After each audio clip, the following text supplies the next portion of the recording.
وقتی از عشق صحبت به میون میاد، گویی که میتونه فقط شما رو شاد کنه، حس زیبایی در وجودتون ایجاد کنه و دلیل زنده بودن و تلاش کردن به شما بده.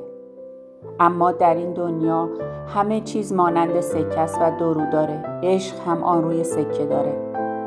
همانطور که میتونه مفید باشه و باعث رشدت بشه، میتونه آسیب زننده هم باشه. پس ما باید معایب عشق رو هم در کنار مزایاش بدونیم. اگه دوست داری بدونی این معایب چی هستن، تا آخر ویدیو با من همراه باش. به بررسی و معایب عشق میپردازم.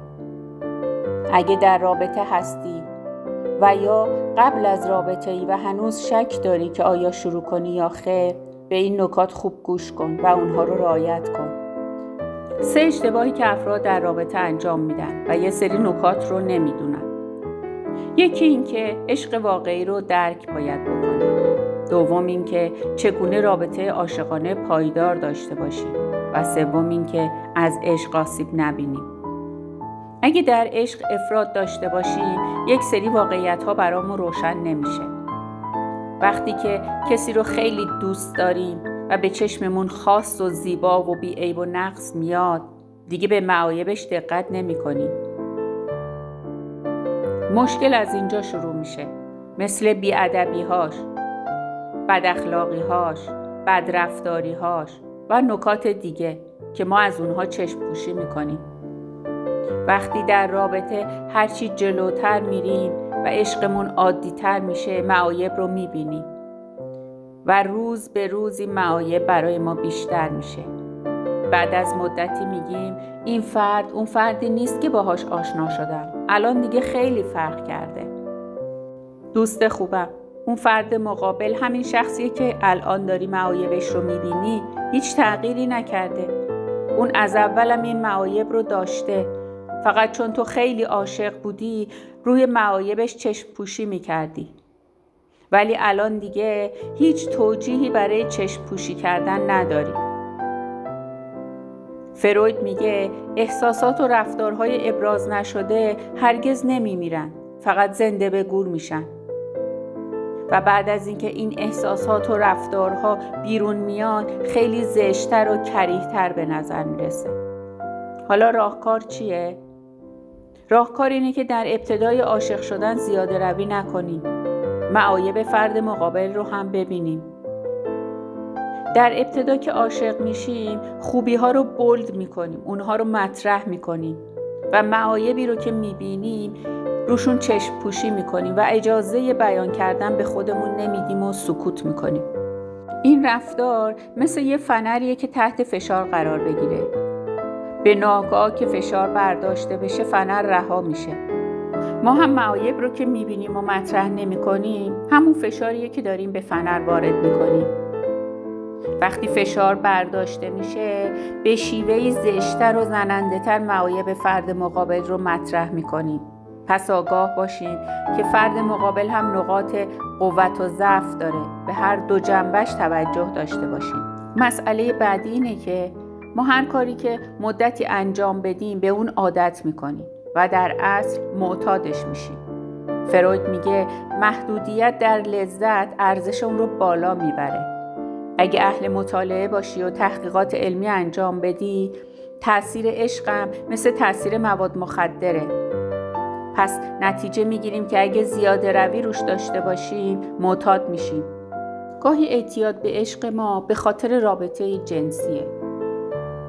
اما عوامل دیگه هم باعث اعتیاد ما میشه.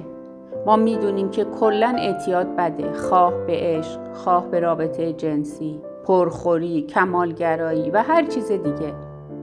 و بدونیم که اعتیاد دائم بیشتر و بیشتر میشه. افرادی هستن که در رابطه عاشقانه به جای دلبسته وابسته میشن و اون موقع هست که فکر میکنن اگه فرد مقابلشون نباشه نمیتونن زندگی کنن. بله، درست شنیدی دوست خوبم. ما باید دلبسته باشیم، نه وابسته. زیرا در وابستگی وقتی تنها هستیم احساس بدی به ما دست میده. ما در تنهایی خود احساسات و علایقی رو که داشتیم و اونها رو سرکوب کردیم باهاشون مواجه میشیم و این ما رو آزار میده. ما باید دقت کنیم. که اگه مسئله پیش اومد و باعث جدایی ما شد، وابسته نباشیم تا کمتر آزار ببینیم. اگه به جدایی ختم شد، فرد دیگه نمیتونه خودش رو در وابستگی جمع و جور کنه. سالها با مشکل روبرو میشه. فردی که در حال ترک مواد مخدره به خاطر اون مواد نیست که آزار میبینه، بلکه به خاطر اون احساسیه که در اثر مواد مخدر به وجود اومده و بهش وابسته شده. وابستگی به فرد مقابل هم همینطوره. وابستگی به فرد مقابل به خاطر عشقه. پس راهکار اینه که زیاده روی نداشته باشیم تا با مشکل روبرو نشیم. حالا میپرسید راه حل چیه؟ قبل از اینکه بگم راه حل چیه، اگه تا اینجای ویدیو براتون مفید بود، لایک و سابسکرایب فراموشتون نشه. زیرا به من انگیزه میده و بی نهایت برای من ارزشمنده. راه حل اینه که با خودمون روبرو بشیم. واقعیت‌های خودمون رو درک کنیم. احساسات و نیازهامون رو سرکوب نکنیم. خودمون رو پیدا کنیم و اونها رو رفع کنیم. در این مرحله است که ما عزت نفس به دست میاریم. وقتی جدایی صورت میگیره و ما با مشکل روبرو میشیم، عزت نفسمونه که اومده پایین و اشتباه فکر میکنیم که به خاطر جداییه. نه دوست خوبم، به خاطر سرکوب کردن احساسات و نیازهاته. ما باید در زندگی شخصیمون تعادل رو حفظ کنیم. وقتی به این مرحله برسیم، هم از زندگیمون راضییم، هم رابطمون از بین نمیره و حفظ میشه و همین که دلبسته میشیم به جای وابسته. اگه در عشق افراط داشته باشیم، به خودمون صدمه میزنیم، چون که فکر میکنیم شاد بودن حتما باید با کسی باشیم.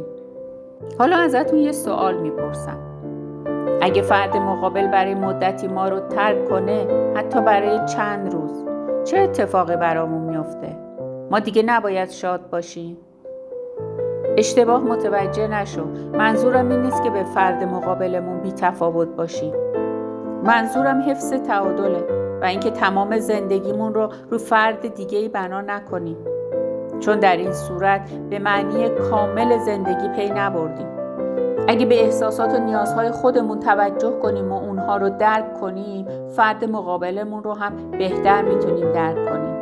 اون وقت به فرد مقابلمون وابسته نیستیم، در عشق افراط نمی کنیم، با کوچکترین کلام یا رفتار فرد مقابلمون به هم نمی ریزیم. حالا با خودتون فکر کنید که ما عاشق میشیم که در زندگی در حد تعادل لذت ببریم یا به خودمون آسیب بزنیم. در رمان‌های عاشقانه مانند لیلی و مجنون، یوسف و زلیخا، فرهاد و شیرین به ما گفته میشه که وقتی عاشق بشی و تعادل رو حفظ نکنی، در نهایت نابود میشی. یونگ میگه هرچه بیشتر در برابر چیزی در زندگی استقامت کنی، اون رو بیشتر جذب میکنی. هرچه از ترس خود فرار کنی، اون رو به سمت خودت جذب میکنی. پس هیچگاه از این نترس که معشوقت تو رو ترک کنه و اون رو از دست بدی، زیرا ناخودآگاه شما کاری میکنه که اون رو از دست بدی. اگه ویدیوی ناخودآگاه من رو ندیدی، حتما به اونجا مراجعه کن. پس اگه میخوای در عشق خود موفق بشی، به خود و فرد مقابلت هم آسیب نزنی، به خودت توجه کن. هدفهاتو برای خودت مشخص کن. به درونت توجه کن و آگاه باش. اون موقع هستش که تعادل رو در زندگیت ایجاد میکنی و نه به خودت و نه به دیگران آسیب نمیرسونی. این رو بدونی که کمالگرایی خیلی از جاها تو زندگی برای ما مشکل ایجاد میکنه. حالا اگه در رابطه با فرد مقابل وابسته و معتاد شدی، از تجربه خودت برای من بگو تا من و دوستان که کامنتاتو میخونیم چیزهای زیادی رو یاد بگیریم. در ویدیوی بعدی میخوام جذب عشق رو از منظر دیگه بهش نگاه کنم و بهت یاد بدم که چی کار کنی تا به تعادل عشق برسی.